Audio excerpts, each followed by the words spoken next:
We're painting this fun sailboat coasting in the night.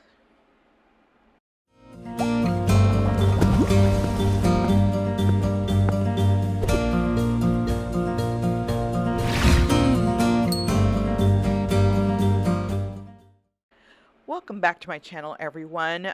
Once you have gotten this traced, you're going to go ahead and draw a horizontal line. I used the back of a round palette to create the circle. You can use the bottom of a bowl or a vase, whatever you want to use that would fit within your paper. And then we're going to do the wet on wet technique using a large mop brush. So you want to put a liberal amount of water basically everywhere within the circle except for the sailboat area. And then we are going to create magic. I taught this class in person, and hearing everybody's reactions once they put the drops of paint in was very satisfying. It was very cool. If you are using regular pan paints, you are definitely going to need to use try to get a considerable amount of paint onto your brush. It is definitely easier to use with the Dr. P.H. Martin watercolors because they are liquids. They are very vibrant in color. So one drop creates this effect. And it's one of the reasons I love using these paints. As you know, I use them almost exclusively. And to do fun things like this, it's very satisfying. Once you put the drops in, I use the Payne's Gray, the black, those colors I marked off on the screen. But one of the things to keep in mind is that once you're mixing this, is that you do have a reflection. So whatever you're doing in the top half of your painting, you do have to match in the bottom half of your painting. So in this case, it ends up looking like a Red Cross type cross, but it's only because it's reflecting. It ends up looking really cool. And the other thing, which goes to any watercolor, is not to overwork the colors because then it just gets muddy. And in this case specifically, we want to do that because to create that really beautiful, vibrant night scene that we do, and to keep those colors very stark, you just want to manipulate the paints where you need them just to get the effect done, and then leave it. So I leave the white for the end because specifically with these paints, I don't know about the other paints, but I know it's heavier than the other colors, so it tends to push out the greens, the blues, blacks, whatever. So whenever I use white paint, it's heavier, so it does kind of dominate the area. You can see that in the video as well. And also, I know people say, the purists, they don't use white paint in watercolor. If you know me, I break all the rules. Mostly because I don't know the rules before I break them. And then people say, wow, you use white. And I'm like, oh, I'm not supposed to. So I'm obviously a firm believer in just doing the artwork to get the results you want. Obviously, if you're entering into a contest or something like that, that's a different story.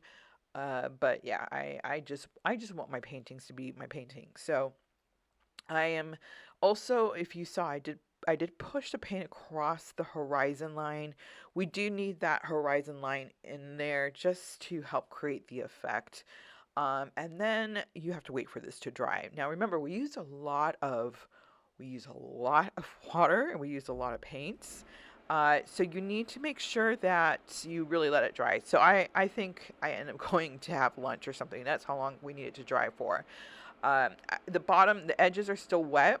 I'm totally fine with that. I just want to make sure that where I'm painting the boat is not wet, because I want this boat to really be contrast and stark against the background. So I have to make sure that it doesn't bleed or bloom into the paints. So I just wait for that part to dry. And I think at one point I do end up drying a little bit of this side there on the left side, just to just because it was taking so long to dry. And then I take the carbon black with a small snap brush and I fill in my boat. It's really very little painting technique that's required. This is really more of a fun project. Not to say there's no painting technique needed.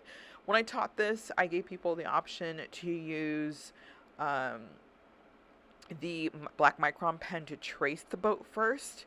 If you have a hard time with getting nice clean edges when you're painting for whatever reason, whether it's arthritis or you just have a little bit of a shaky hand or you're nervous, whatever the reason is, my trick is to just use a micron pen or even a marker just to trace it, because people tend to be a little more sturdy just from obviously years and years of writing than using a brush. We as humans use a pen more than we use a brush, even artists like me.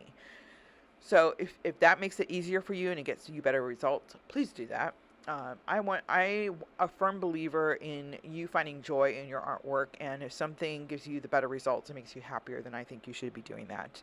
I am using a micron pen for these super thin lines, the lines on the boat. And when I mean lines, I mean, I guess literal lines as far as drawing, but also lines like the ropes in the boat. Uh, so the sail is down, there's no sail up, so we have the lines. And I use a pen, the micron pen. Why not? And putting in the little ladder things of the boat, to add those little details. And then I'm taking my snap brush again and taking the black micron paint and creating, black micron paint, black carbon black paint. Micron is the pen, carbon black is the paint. So I'm using the black paint, not the micron pen. My apologies to do this horizon line. And I'm drawing some quick vertical lines. No, quick horizontal lines. My goodness. Quick horizontal lines to create kind of a reflection, just the ripples in the water. Then I use the Dr. P.H. Martin Bleedproof White. You can also use a white gel pen, or you can use white gouache to do the stars, as well as, in my case, I did the meteors, the little meteor shower.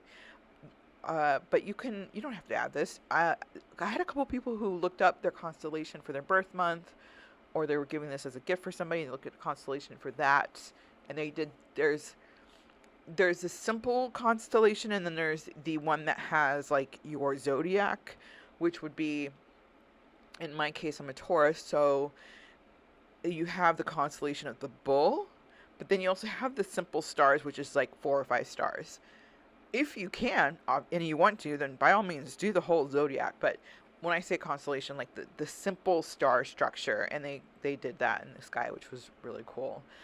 So I did a combination of using my brush to create the dots, and then I also use the dotting tool. And a dotting tool has a wide range of uses. You can use them for if you've ever done painted rocks, then it's a very common usage in painted rocks. If you ever get your nails done with some design, they use the dotted tool. It's just a very versatile tool. They're on Amazon. I will link all of my tools below. And yes, you can use a dotting tool for that as well. So I went to town with the stars because I really love the effect of a painting that's just really burdened with stars, because I think it is just so beautiful. And as you can see now, the way it's all drying, when you first saw it, you're like, oh, it looks okay. But now that the background is drying, you can really just see how stunning this night sky is. I was really, really happy with the way this came out, and it just really made my day. This is one of my favorite tutorials I've done, both in person and in my classes. I just think it's such a simple one to do. It's very satisfying to do because it can cover all skill areas. You don't have to have like this really great understanding of the craft. You can just have a very basic understanding and just produce this really beautiful painting. I will put the picture of this in the links as well, so that you can use it as a stencil, but feel free to use you can really do this with any kind of boat, a canoe with a couple in it. The silhouettes are endless, so you can really do almost anything with it. I've obviously sped this up because I'm just doing the dots, and As you can see, I did dry it a little bit just so I can get these dots in there, mostly just because I was being impatient. I wanted to get this done. So I'm just filling up the stars. Now keep in mind that the reflection should have less stars in it. The water is going to absorb some of that light, so to keep it a little bit more realistic looking, you want more stars in your sky than in the reflection of the sky because of that.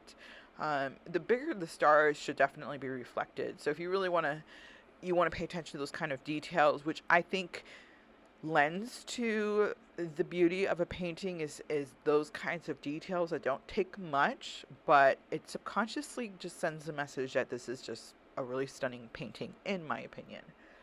So I'm just going to town. Also, I don't want to waste my bleed proof white paint, so I end up trying to use as much of it as I can, but that's really just an excuse because I just love doing the stars. It kind of almost feels like doodling. When you're doodling something, you just kind of get lost in the moment. So I like it. I've had students they don't, and they just do a couple stars because they find it more tedious and relaxing. So obviously do whatever you like. But of course, with the meteor shower, you want to make sure that it is reflected, and then it has to have like that mirror reflection. So you don't want it going the same direction, because then that won't make much sense. So let me know what you think about this one. Like I said, this was a really easy one. I'm kind of picking up some of the paint here with my towel because I want to add those final stars in. I didn't want to pick up too much. But let me know what you think. If you like this one, if you want me to do more galaxy type paintings. If you have any questions or comments, please leave it in the comments below. And hopefully you enjoyed this one. But see you at the next painting.